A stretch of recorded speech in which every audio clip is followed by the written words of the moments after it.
కేంద్ర వాణిజ్య పరిశ్రమల శాఖ మంత్రి పీయూష్ గోయల్, కేంద్ర మత్స్య పశుసంవర్ధక పాడి పరిశ్రమల శాఖ మంత్రి లల్లన్ సింగ్ ను ఢిల్లీలో సోమవారం సాయంత్రం ఆక్వా రైతులు, రొయ్యల ఫీడ్ తయారీదారులు, పొగాకు రైతుల సంఘాల ప్రతినిధులు కలిసి ఆక్వా రంగం, పొగాకు రైతులు ఎదుర్కొంటున్న సమస్యలపై వినతిపత్రం అందించారు.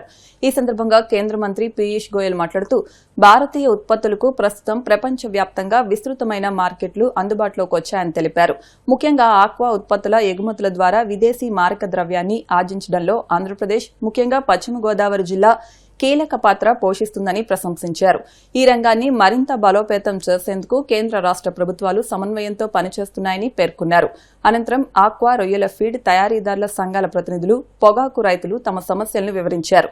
ఆక్వా, పొగాకు రంగాలు లక్షలాది మంది రైతులు, కార్మికుల జీవనాధారమని, ఈ రెండు రంగాలకు సంబంధించిన సమస్యలను అత్యంత ప్రాధాన్యంతో పరిశీలించి సత్వర పరిష్కారానికి చర్యలు తీసుకుంటామని కేంద్ర మంత్రి పీయూష్ గోయల్ హామీ ఇచ్చారు.